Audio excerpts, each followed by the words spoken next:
하나님의 말씀은 다니엘서 11장 오늘은 1절부터 19절까지 한 말씀씩 여러분이 나누어서 읽겠습니다.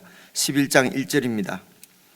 내가 또 메대 사람 다리오 원년에 일어나 그를 도와서 그를 강하게 한 일이 있었느니라. 이제 내가 참된 것을 내게 보이리라. 보라, 바사에서 또 새 왕들이 일어날 것이요 그 후의 넷째는 그들보다 심히 부요할 것이며 그가 그 부요함으로 강하여진 후에는 모든 사람을 충동하여 헬라 왕국을 칠 것이며 장차 한 능력 있는 왕이 일어나서 큰 권세로 다스리며 자기 마음대로 행하리라. 그러나 그가 강성할 때에 그의 나라가 갈라져 천하 사방에 나누일 것이나 그의 자손에게로 돌아가지도 아니할 것이요 또 자기가 주장하던 권세대로 되지 아니하리니 이는 그 나라가 뽑혀서 그 외의 다른 사람에게로 돌아갈 것임이라. 남방의 왕들은 강할 것이나 그 군주들 중 하나는 그보다 강하여 그 권세를 떨치리니 그의 권세가 심히 클 것이요 몇 해 후에 그들이 서로 단합하리니 곧 남방 왕의 딸이 북방 왕에게 가서 화친하리라. 그러나 그 공주의 힘이 쇠하고 그 왕은 서지 못하며 권세가 없어질 뿐 아니라 그 공주와 그를 데리고 온 자와 그를 낳은 자와 그때에 도와주던 자기가 다 버림을 당하리라.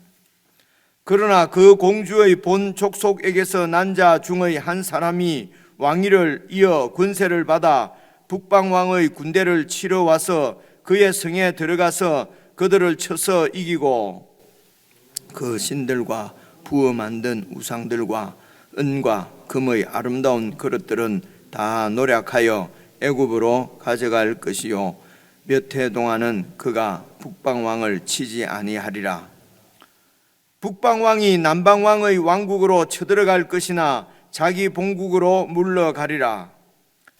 그러나 그의 아들들이 전쟁을 준비하고 심히 많은 군대를 모아서 물이 넘친같이 나아올 것이며 그가 또 와서 남방 왕의 견고한 성까지 칠 것이요 남방 왕은 크게 노하여 나와서 북방 왕과 싸울 것이라. 북방 왕이 큰 무리를 일으킬 것이나 그 무리는 그의 손에 넘겨준 바 되리라.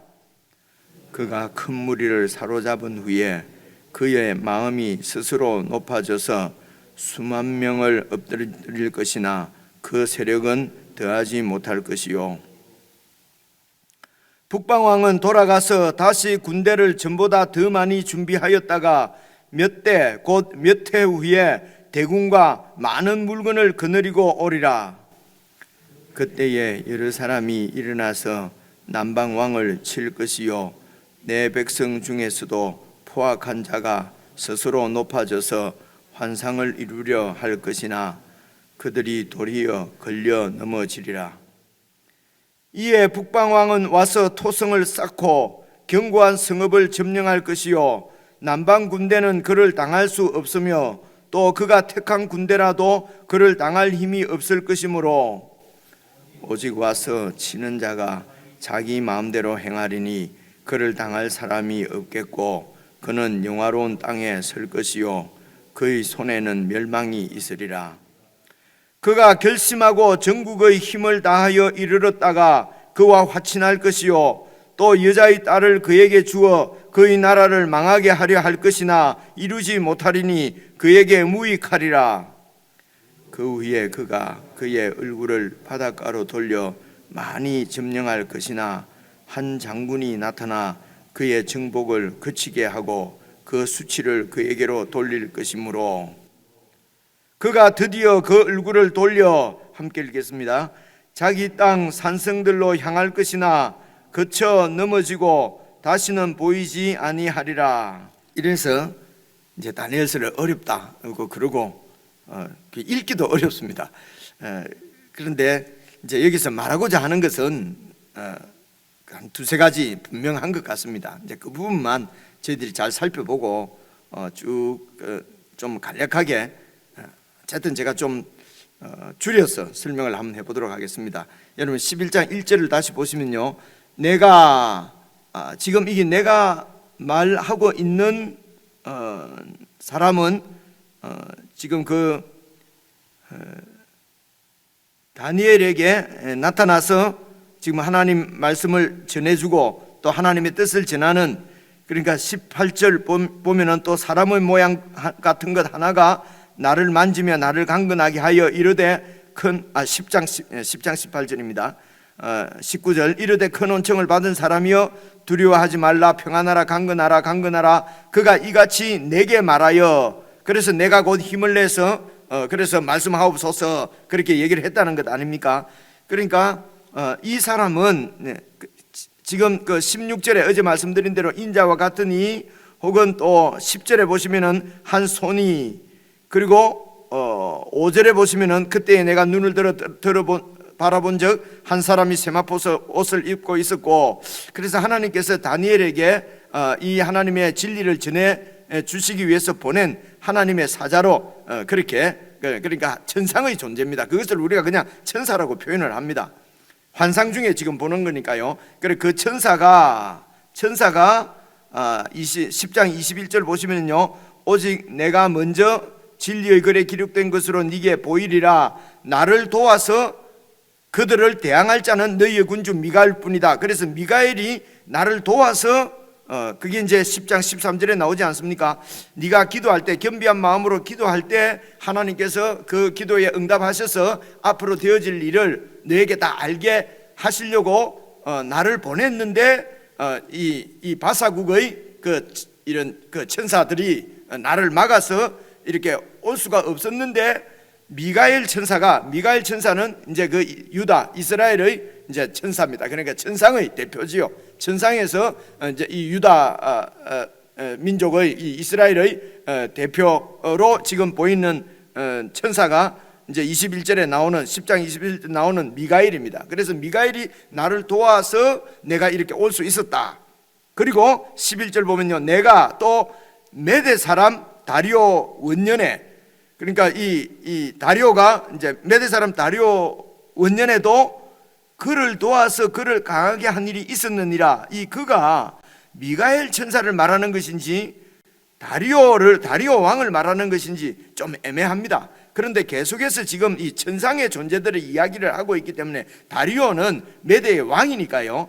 그래서 나도 미가엘 천사를 도와서 그 미가엘 천사가, 이게 천사들은 지금 이 하나님의 뜻을 받아서 이렇게 이루는, 그러니까 하나님의 사역자들, 종들이지 않습니까? 그래서 하나님의 뜻을 이루려고 하는데 하나님의 뜻을 이루지 못하도록 방해하는, 천상에도 방해하는 그런 그 하나님을 대적하는 이런 그 이제 악령들이죠, 그죠? 이 영들이 이제 그런 존재가 있는 것입니다. 그래서 나도 그를 미가엘 천사를 도와서 하나님의 뜻을 잘 수행할 수 있도록 그를 강하게 한 적도 있었다는 것입니다. 그래서 이렇게 천상에서는 하나님의 뜻을 이루기 위해서 하나님의 종들, 사역자들이 이렇게 이제 전쟁을 하고 있다는 것입니다. 그래서 이제 천상에도 이런 전쟁이 있고요.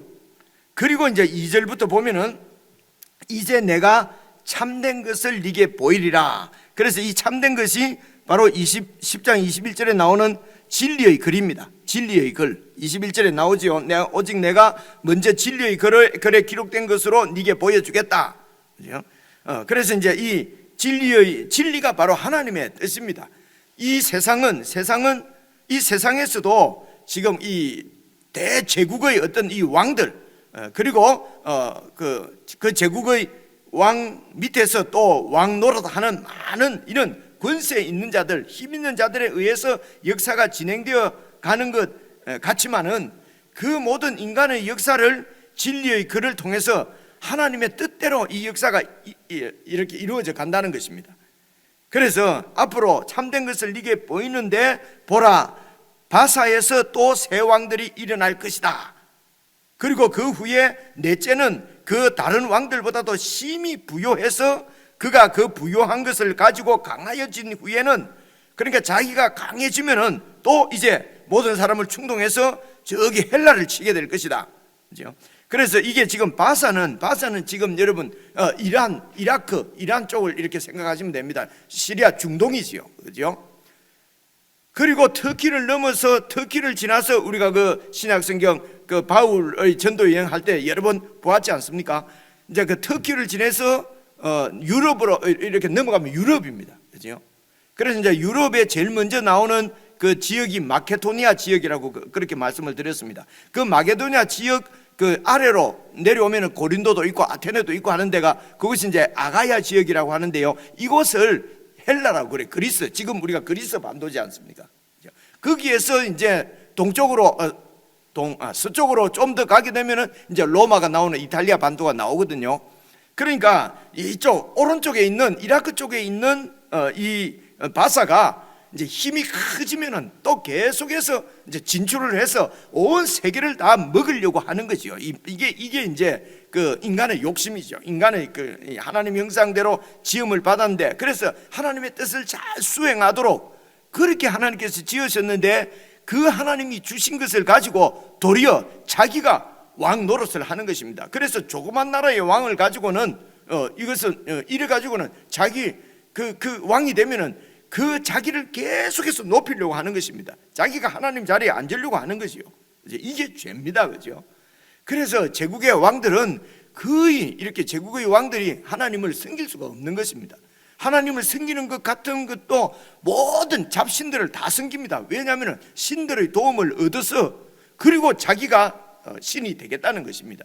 그래서 이제 동쪽에 있는 이라크 쪽에 있는 이 황제가 힘을 갖게 되니까 계속해서 서쪽으로 진출해서 저기 그리스까지도 다 먹으려고 하는 겁니다. 그래서 동에서 서로 쭉 가면은 지금 중동이 그 주위에 지금 우리 중동 있지 않습니까? 거기에 조그마한 나라가 여러분 그게 그 이스라엘이거든요.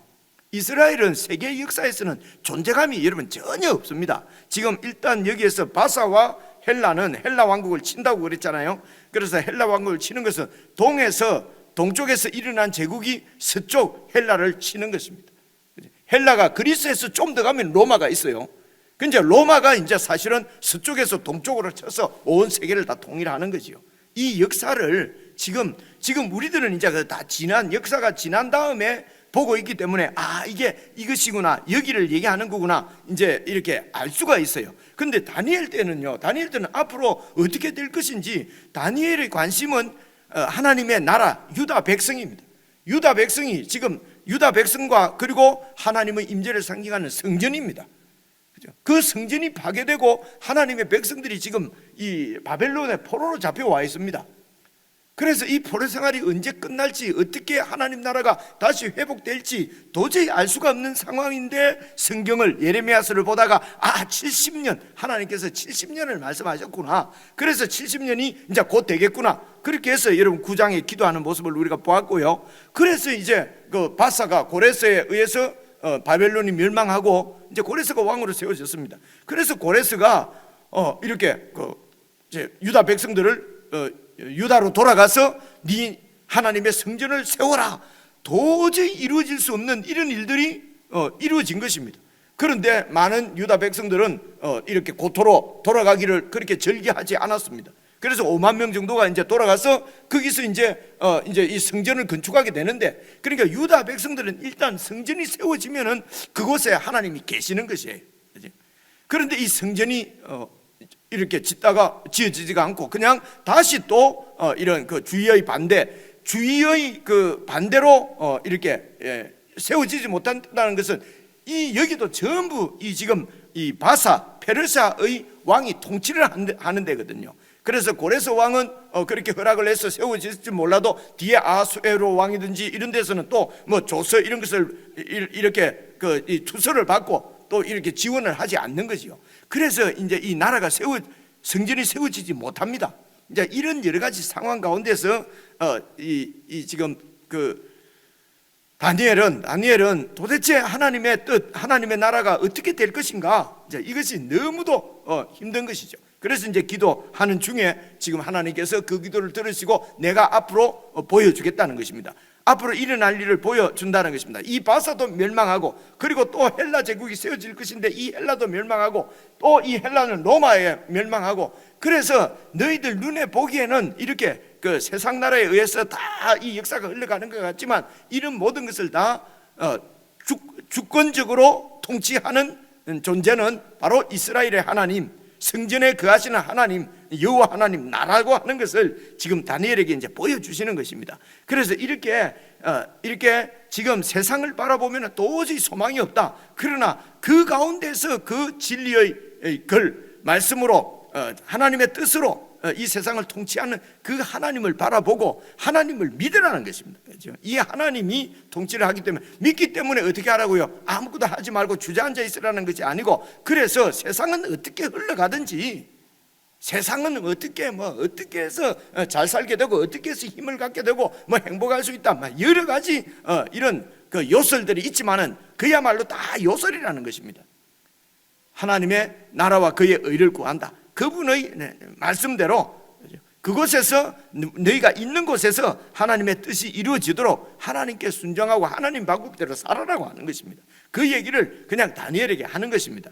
그래서 이 나라를 세우고 하나님의 뜻을 이루시는 분은 하나님이시고, 다니엘 너는 내 뜻대로 행하면 된다는 것입니다. 어디서든지 그곳에서 세속적인 이런 그런 가치관으로 살지 말고 하나님의 뜻이 반짝거릴 수 있도록, 그죠? 그 어떤 분이 저번에 오신 어떤 분, 그 강사분이 반짝거린다고 하는 표현을 쓰는데, 이게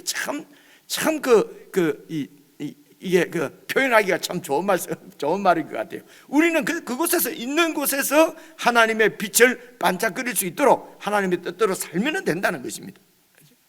그래서 이 역사가 그렇게 두려워 보이고 무서워 보여도 다 하나님의 손에 있다고 하는 것을 지금 보여주시는 것입니다. 그래서 지금 바사 가운데 세 왕들이 이제 앞으로 일어날 것이다. 일어나는데 그 중에 하나가 근데 이 페르시아의 역사 가운데는 실제적으로는요, 이제 이 고레스 뒤를 이어서 왕이 한 10명 정도 됩니다. 근데 10명 정도가 쭉 그렇게 이제 역사가 이제 539년부터 이제 흘러가거든요. 흘러가는데 그 중에 우리가 이름을 아는 사람이 벌써 고레스 왕 알지요, 그죠? 그리고 또 다리오 왕이 있습니다. 그리고 여러분 아하수에로, 아닥사스다, 이제 이런 정도 이름은 우리가 그냥 지금 알고 있잖아요. 그러니까 이 네 왕 정도가 아주 셉니다. 이제 그 중에서도 이 아닥사스나 아수에로입니다. 아수에로 그런데 이런 이 바사의 황제들이 여러 명이 그리스를 치거든요. 그러니까 특정적으로 누가 쳤는지는 모르겠어요. 그죠? 잘 모르겠지만 어쨌든 이 그리스에서 힘을 갖게 되면은 정복하려고 합니다.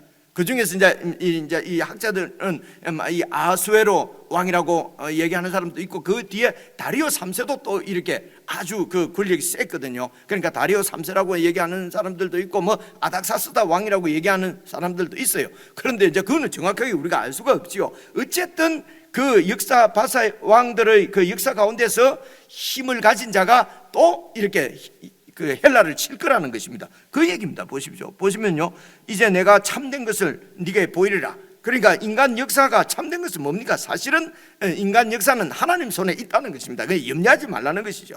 그래서 바사에서도 새 왕들이 일어날 것인데, 그 위에 넷째가 그들보다도 힘이 부요해서 그 부요함으로 강하여지면 모든 사람을 충동해서 헬라 왕국을 친다는 것입니다.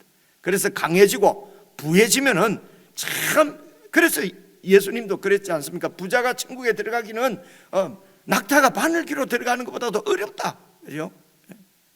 그렇게 얘기하는 것입니다. 그래서 부자가 나쁜 것이 아니라 사람이 힘을 갖게 되고 부를 갖게 되면은 하나님을 천국에 못 들어간다는 말은 하나님의 통치, 예수 그리스도 통치 안으로 안 들어간다는 거지요. 내가 힘이 있는데, 그리고 예수님 보면은 웃기는 거지요. 좀 이렇게 하지 못하고, 우리 예수님의 통치는 사랑의 통치입니다. 힘의 통치가 아니잖아요. 그래서 이 사랑의 통치는 바로바로 눈앞에 결과가 나타나지는 않아요. 여러분, 사람들도, 애들도 키울 때 보면서 매로 치면은요, 제일 간단합니다. 금방 순종시킬 수 있습니다. 그러나 사랑으로 양육하려고 하면은요, 그 아버지, 어머니, 선생님의 사랑을 깨달을 때까지는 이 아버지, 어머니, 선생님 뜻대로 안 됩니다. 그러나 깨닫게 되면은, 그죠? 그 사랑에 목숨을 거는 것입니다. 그래 하나님의 사랑은 이렇게 안 보이는 것처럼 오래일 수 있습니다. 그래서 이 땅에서 힘을 갖게 되면은 이런 사랑의 하나님을 거역한다는 것입니다. 그 뜻대로 안 행한다는 것입니다. 사랑은 오래 참고 하는데 무슨 오래 참아 그냥 일을 처리해 버린다는 것이죠. 그죠? 하나님 뜻대로 하지 않습니다. 그래서 강하여진 후에는 모든 사람은 충동해서 헬라를 칩니다. 그리고 이제 3절 보십시오. 장차 한 능력 있는 왕이 일어나서 큰 권세로 다스리며 자기 마음대로 행하리라. 그러나 그가 강성할 때에 그의 나라가 갈라져서 천하 사방에 나누어지고 그의 자손에게로 돌아가지도 아니할 것이요 또 자기가 주장하던 권세대로 되지도 아니하고 이는 그 나라가 뽑혀서 다른 나라 그 외 다른 사람들에게 돌아간다. 지금 이제 이 3절부터는 장차 한 능력 있는 왕은 헬라의 왕인 알렉산더를 얘기합니다.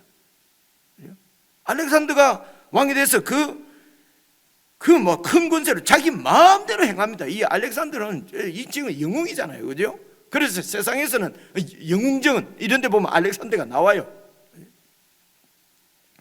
그런데 그냥 죽어버린데 후계자를 정하지도 못하고 죽어요.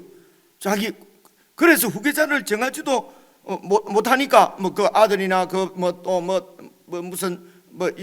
형제나 다 죽습니다. 죽고 그러니까 이제 그 왕자리를 놓고 막 이렇게 정치적인 이런 그런 전쟁이 일어나는 거지요.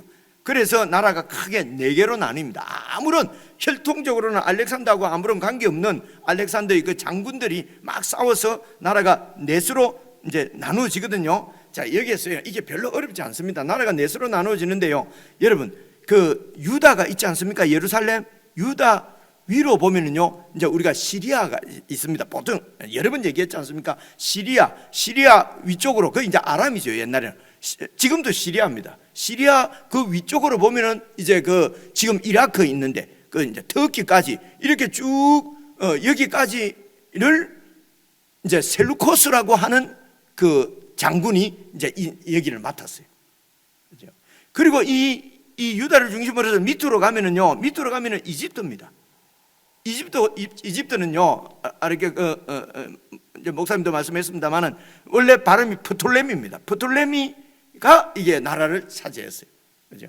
그런데 이제 영어로는 앞에 P가 무음이 되니까 톨레미 이러거든요. 근데 그냥 원래 그쪽 발음이 프톨레미니까요. 그래서 프톨레미가 맞고요.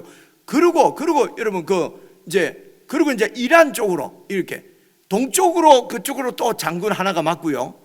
그리고 또 서쪽으로 이 마게도냐 헬라 지역에도 무슨 장군이 누구 장군이 이렇게 맡아요.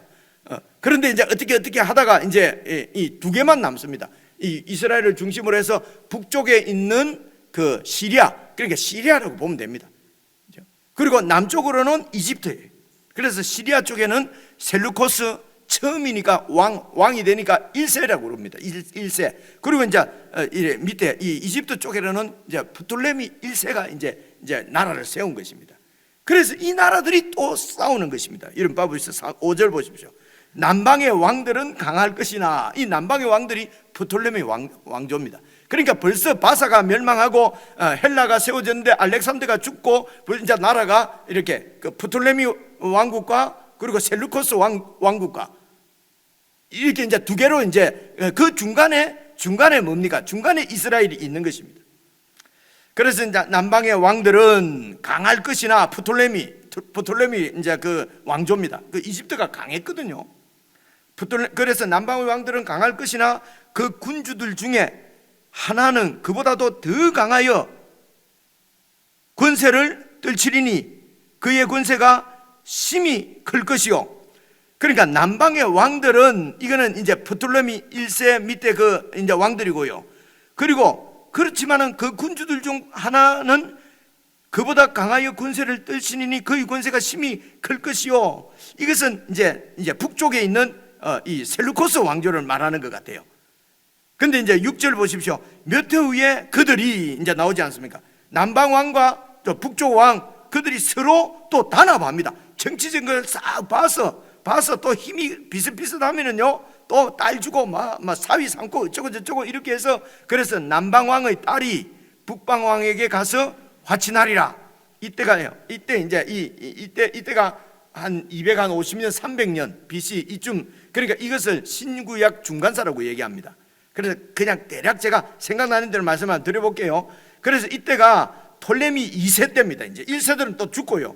2세 때에 이 톨레미 2세가 이제 자기 딸을, 공주를 그 위에, 북방왕은 북쪽에는 이제 또 셀루코스 1세가 죽고, 그 다음에 이때 뭐 이 안티오코스 2세, 그러니까 셀루코스 1세 2세 하면은 이거는 그 밑으로 이 대개가 이제 그 아들로 내려가는 것이고요. 이름이 안티오코스 이렇게 바뀌면은요, 이건 또 그 형제, 배다른 형제들이 왕이 되고, 그 복잡합니다 이게. 그래 이때 이제 어쨌든 남쪽 왕의 그 안티오코스 2세인가 그런데요, 이제 왕자죠.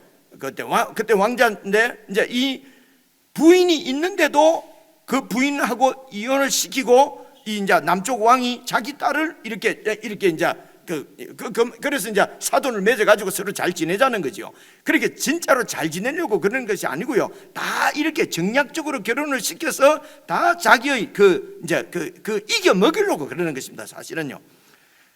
그렇게 이제 결혼을 이제 시켰는데, 이제 이 원래 아내한테서, 원래 왕비한테서, 왕세자입니까? 이 부인한테서 이제 이 아들이 생긴 거예요. 아들이 원래 있는데도 그냥 이혼 당해버린 거죠.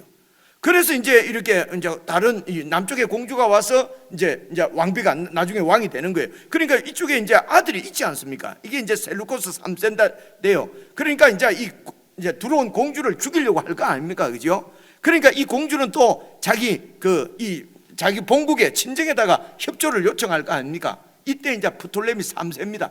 오빠거든요. 나를 좀 도와주세요. 그래 프톨레미 3세가 이제 동생을 위해서 군사를 막 몰고 갑니다. 그런데 가기 전에 이미 이 프톨레미 그 공주가 그 뭐 베레니카인가 뭐 그런 공주가 이제 죽여버려요. 여기서 이쪽에서 이제 이 공주를 죽입니다.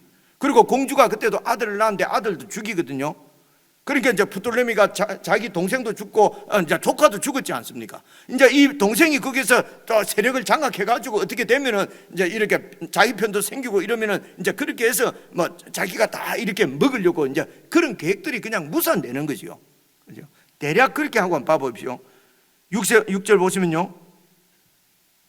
몇 해 후에 그들이 서로 단합하려니 곧 남방왕의 딸이, 이게 이제 공주입니다, 북방왕에 가서 화친하리나. 그러나 그 공주의 힘이 그냥 쇠하여지고 그 왕도 서지 못하고 근세가 없어질 뿐 아니라 그 공주와 그를 데리고 온 자와 그를 낳은 자, 그를 도와주는 자 모두가 다 버림을 당하고, 그러나 7절, 그러나 그 공주의 본족 속에서 난 자 중에 한 사람이 또 왕위를 이어받아서 권세를 받아서 이제 북방왕의 군대를 또 치러 올라오는 것입니다. 그죠? 이게 이제 뭐 프톨레미 4세나 5세나 4세쯤 될 겁니다. 그리고 북방왕을 치러 와서 그의 성에 들어가서 이제 그 북방왕 안티오코스 셀루코스 왕조를 쳐서 이기고, 그리고 그 신들과 부어 만든 우상들과 금은 아름다운 그릇들을 다 노력해서 애굽으로 이제 또 가져갑니다. 그래서 몇 해 동안은 그가 북방왕을 치지 않고 이렇게 있습니다. 근데 9절 보면 이제 북방왕은 셀루코스 왕조지요, 왕이 또 남방왕의 왕국으로 또 쳐들어갑니다. 그러나 쳐들어갔는데 또 이게 뭐 뜻대로 잘 안 돼서 자기 본국으로 물러가고. 10절입니다. 그러나 그의 아들들이 또 전쟁을 준비한 아들들은 바로 그 아들들이라기보다는요, 그 다음에 다음에 왕들입니다. 왕조가 아니고 다음에 후대 왕들요. 그 아들들이 전쟁을 준비하고 힘이 많은 군대를 모아서 물이 넘친같이 나올 것이며, 그가 또 남방왕의 견고한 성까지 막 칩니다. 이 셀루코스 왕조, 이제 셀루코스 이때가 한 3세나 4세나 되겠죠. 안티오코스 3세든지 하여튼 이 왕이 내려옵니다. 그러니까 11절, 남방에 있는 프톨레미 왕이 또 크게 나와서 북방왕과 또 싸웁니다. 그런데 북방왕이 큰 무리를 이길 것이나 그 무리는 그냥 그의 손에 넘겨준 바다. 그러니까 남쪽에 이때 프톨레미 4세가 크게 승리를 하게 됩니다. 큰 승리를 하면은 그 프톨레미 4세가 승리를 몰아가지고 완전히 북쪽 왕을 완전히 먹을 수도 있을 텐데, 그러나 그럴 만한 힘은 없는 거지요. 그런 알렉산더 같은 영웅이 아닌 거지요. 그래서 보십시오. 12절, 그가 큰 무리를 사로잡은 후에 그의 마음이 스스로 높아져서 수만 명을 엎드리면서 그렇게 이 전쟁에서 크게 승리를 했는데 그 세력은 더하지 못하고 그냥 강화 조약을 맺게 됩니다. 원래 이 역사를 보면 이제 이렇게 조약을 맺어요. 이제 더 이상 전쟁하지 말자. 근데 전쟁 아무리 평화 조약을 맺어도 소용없습니다. 13절 보십시오. 북방왕은 돌아가서 다시 군대를 전보다 더 많이 준비해가지고 힘만 생기면은 강화 조약이고 평화 조약이고 아무런 소용이 없습니다. 그죠? 이게 지금도 똑같지 않습니까? 그래서 곧 몇 해 후에 대군과 많은 물건을 거느리고 또 옵니다. 근데 그때 또 여러 사람이 일어나서 또 남방왕을 치는데 네 백성 중에서도, 그러니까 이제 이 유다 백성입니다. 지금 다니엘 네 백성 중에서도 포악한 자가 스스로 높아져서 저 북쪽에 붙어서 시리아에 붙어서 셀레쿠스의 왕조에 붙어서 뭔가 뜻을 이루려고 환상을 이루려고 할 것이나 그들도 도리어 걸려 넘어진다는 것입니다. 그러니까 유다 백성들도 누가 힘이 있느냐, 힘 있는 자가 우리를 구원해 줄 줄로 알고 그게 붙는데 그때 깨진다는 것입니다. 근데 15절 이에 이제 북방왕이 와서 토성을 쌓고 견고한 성읍을 점령할 것이고, 그리고 남방 군대는 그를 당할 수가 없고 또 그가 택한 군대라도 그를 당할 힘이 없을 것이므로 16절 오직 와서 치는 자가 자기 마음대로 행하리니 그를 당할 사람이 없겠고, 그래 그는 영화로운 땅에, 그래서 이제 북쪽에서 남쪽을 치려고 내려오면은 영화로운 땅 이스라엘이 짓밟힐 수밖에 없거든요. 이게 지금 처음 얘기할 때 동해에서 서로 가는데도 중간에 있고요, 북쪽에서 남쪽을 치고 남쪽에서 북쪽을 칠 때도 딱 중간에 있는 거예요. 이 이스라엘이 아무런 존재감이 없어요. 그런데 가는 길목에 딱 있기 때문에요, 전쟁에 이렇게 휩쓸릴 수밖에 없는 구조인 거예요. 그래서 이스라엘은 하늘의 하나님을 믿도록, 그렇죠? 그렇게 되어 있어요. 힘을 키워서 북쪽에 붙고 남쪽에 붙고 동쪽에 붙고 이렇게 해서는, 그런데 이 하나님의 나라 교회가 어떤 정권이나 어떤 힘에 붙으면 크게 될 것이라고 이 세상 정권을 따라가고 하나님의 뜻을 저버리고 하는 것은 이거는 큰 패착이죠. 이거는 하나님 나라의 길을 포기하는 것이죠. 그래서 17절 보십시오. 그가 결심하고 전국의 힘을 다하여 이르렀다가 그러다가 그와 화친할 것이요. 그래서 또 그 여자의 딸을 이제 프톨레미 이렇게 톨레미 5세에게 이제 또 보냅니다. 이제 또 그래 이게 바로 클레오파트라거든요. 그래서 클레오파트라를 보내갖고 하여튼 그 이제 이집트를 다 먹으려고 하는데 이 뜻도 이루지 못하리라. 그 후에 그가 그의 얼굴을 바닷가로 돌려 많이 점령합니다. 그렇지만 이런 야욕이 있는 북쪽 왕이기 때문에요, 안티오코스가 막 많은 나라를 정복하는데, 그런데 9절 보면요, 19절 점령할 것이나 18절에 한 장군이 나타나서 그의 정복을 거치게 하고, 이게 이제 역사적으로는요 로마의 그 집정관이었던 스키피오지요. 그 장군에 의해서 이제 이게 더 이상 이렇게 못 가게 되거든요. 그래서 그가 드디어 그 얼굴을 돌려 자기 땅 산성으로 향할 것이나 그쳐 넘어지고 다시는 보이지 않아. 제가 대략 설명했는데 이렇게 인간 역사는 계속 전쟁을 한다는 것입니다. 그죠? 그러나 그 모든 전쟁들은 힘 있는 자가 하는 것 같지만은 하나님 손에 있기 때문에 하나님 백성들은 힘 있는 세상에 붙는 것이 아니라 하나님께 의지하여야 될 것을, 이제 제가 지금 더 하고 싶은 말씀은, 여러분 이런 다시 한번 이 내용을 읽어갖고 역사를 다시 재구성하는 것은 별로 의미가 없습니다. 의미가 없고 정말 지금도, 그래서 여러분 이 전쟁은 지금 이제 신구약 중간사 예수님 오시기까지의 그 어떤 전쟁 이야기거든요. 근데 이 전쟁이 주님 오실 때까지 역사 가운데는 계속 반복되고 있다는 것입니다. 그죠? 지금도 반복되고 있습니다. 이 역사가 주님 오실 때까지 반복될 것입니다. 이것이 요한계시록 이야기도 같은 얘기입니다. 그죠? 이제 그걸 잘 생각하셔서 이제 오늘 우리가 의지하는 것은 정말 무엇인가? 동쪽인가, 서쪽인가, 북쪽인가, 남쪽인가, 아니면 하늘인가? 이제 이런 부분을 여러분 우리 개인의 삶에도 잘 적용하고 우리 교회도 잘 적용을 받아서 정말 이 땅에서 하나님의 뜻을 반짝거리면서 이렇게 빛내는 그런 저와 여러분 그리고 우리 교회가 되었으면 좋겠습니다. 우리 개인적으로 묵상하십시오.